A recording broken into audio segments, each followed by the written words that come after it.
নামের দ্বারা বিশ্ববাসীকে উদ্ধার করলেন, তার করুণা থেকে কেউ কখনো বঞ্চিত হয়নি বাবা, না হিন্দু না মুসলমান। আজকে আমার মতো জীব জাতের ভেদাভেদ করি বাবা।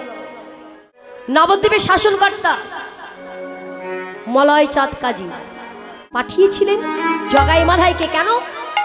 হরিনাম বন্ধ করতে, বৈষ্ণবদের উপর অত্যাচার করতে, খোল করতাল ভেঙে দেওয়ার জন্য। কিন্তু যখন সেই জগাই মাধাই আমার নিতাইয়ের করুণাতে, আমার গৌরাঙ্গের প্রেমে প্রেমিত হয়ে উদ্ধার হয়ে গেল, ঠিক সেই দিন কাজী সাহেবের স্ত্রী তার পাশে এসে দাঁড়িয়ে বলছে, স্বামী একটা কথা বলবো। কি বলবে বলো? বলছিলাম বন্ধ করুন না আপনার এই অত্যাচার, বৈষ্ণবের উপরে অত্যাচার বন্ধ করুন। আপনি কি এখনো মানতে পারছেন না ওই নিমাই পণ্ডিতই ভগবান? নিমাই পণ্ডিতই ভগবান, একবার তাকে মেনে নিন। আপনি বন্ধ করুন আপনার এই অত্যাচার। বুঝতে পারলেন না? আপনি তো পাঠিয়েছিলেন জগাই মাধাইকে, তারা তো আজকে কৃষ্ণ বলে কেঁদে কেঁদে বেড়াচ্ছে নদীয়ার পথে পথে। আমি আপনার অর্ধাঙ্গিনী, আমি আপনার স্ত্রী। আজকে আপনার অপরাধ হলে, আপনার যদি কোনো সাজা হয়, আপনার যতটা কষ্ট হবে ঠিক ততটা কষ্ট আমারও হবে। স্বামী, আমি আপনার কাছে হাত জোড় করে বলছি, আপনি অত্যাচার বন্ধ করুন। আপনি শুধু মেনে নিন যে নিমাই পণ্ডিত ভগবান। কাজী সাহেব বললেন, শোনো,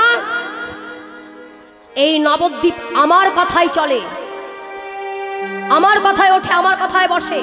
আর তোমার এত বড় সাহস হলো কি করে আমাকে কথা বলার? ওই দুদিনকার পুচকে ছোড়া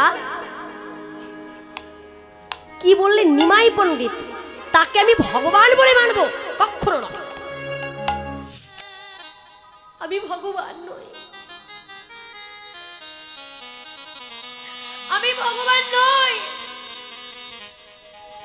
আমি তোমাদের মতো একজন সাধারণ মানুষ। আমি চাই না তোমরা আমাকে পূজা অর্চনা করো, আমি চাই না তোমরা আমাকে ভালোবাসো, আমি শুধু চাই তোমরা কৃষ্ণ নামকে ভালোবাসো, হরি নামকে ভালোবাসো। হরিকে ভালোবেসে যদি মল তুলসী দুফটা নয়নে জল দিয়ে হরিকে ডাকা যায়, সে হরির দেখা পাবেই পাবে। ত্রেতা যুগে যখন রামচন্দ্র ঋষি বৈশিষ্ট্যর সঙ্গে রাম আর লক্ষ্মণ গিয়েছিল তারকাকে বধ করতে, তারকাকে বধ করতে গিয়ে তারকা বধ হলো। এইবার বৈশিষ্ট্য মনে মনে চিন্তা করলেন, তার একটা নিমন্ত্রণ পত্র এসেছে। কোথা থেকে? মিথিলা থেকে। মিথিলায় রাজা জনকের প্রিয় কন্যা জানকী সীতার স্বয়ংবর সভা। তা বৈশিষ্ট্য তিনি রাম লক্ষ্মণকে বললেন, রাম লক্ষ্মণ তোমরা আমার সঙ্গে যাবে। আবার যাবার পথে গৌতম ঋষির আশ্রমের সামনে দিয়ে আসছে। দূর থেকে রাম ওই আশ্রমে সম্মুখে দাঁড়িয়ে পড়েছে। যখন দাঁড়িয়ে পড়েছে, বৈশিষ্ট্য বললেন, রাম কি হয়েছে, তুমি এমন করে দাঁড়িয়ে পড়লে যে? গুরুদেব, আমার যেন মনে হচ্ছে এই আশ্রম থেকে কেউ আমাকে ডাকছে। ভগবান নাকি শোনে না? যে আশ্রমে কোনো মানুষ নেই, আশ্রম ভেঙে চুরে তছনছ হয়ে আছে, তাও যেন মনে হচ্ছে আশ্রমের ভিতর থেকে কেউ তাকে ডাকছে।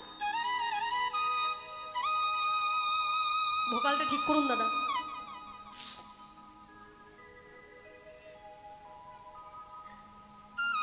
বৈশিষ্ট্য তো জানে রামকে কে ডাকছে।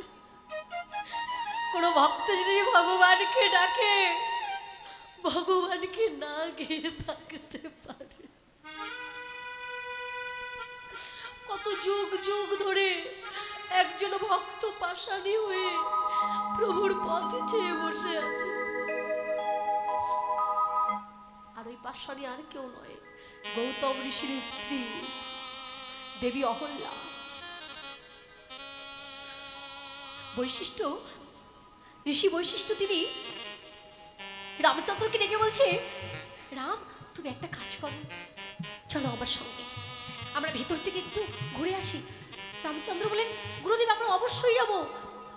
গৌতম ঋষির আশ্রম, এত পবিত্র ভূমি, না গেলে হবে? ভিতরে গিয়ে বারবার গুরুদেবকে বলছে, গুরুদেব কে আমাকে অমন করে করুণার কণ্ঠে আমায় ডাকছে, আমার হৃদয় কেন কেঁদে উঠছে। রাম তুমি একটা কাজ করো তো। ঋষি বৈশিষ্ট্য রামকে বললেন, শ্রীরাম তুমি একটা কাজ করো, ওই যে তোমার চরণের কাছে একটা বড় পাথর পড়ে আছে না, তুমি পাথরের উপর একটু চরণটি তুলে রাখো। বুঝি না না গুরুদেব, এটা কি করে হয়? একজন গুণী, একজন মানি, একজন জ্ঞানী, এত বড় নামী একজন ঋষি, গৌতম ঋষি, তার আশ্রমের কোনো বস্ত্র উপরে চরণ রাখা তাহলে তো আমার অপরাধ হবে। বলছি না রাম তুমি রাখো, তোমার চরণ স্পর্শ পাওয়ার জন্য যে একজন যুগ যুগান্তর ধরে অপেক্ষা করছে, রাখো তোমার চরণ। যখন রামচন্দ্র ওই পাথরের উপরে চরণখানি রেখেছে, আমার প্রভুর চরণ স্পর্শে সঙ্গে সঙ্গে ওই পাথর থেকে, ওই পাষাণী থেকে একজন মানবী হয়ে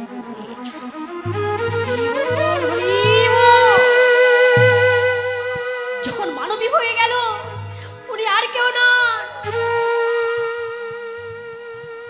সতী অহল্যা। প্রভু এতদিনে তোমার দয়া হলো, এই অভাগিনী যে তোমার জন্য এতদিন অপেক্ষা করেছিল,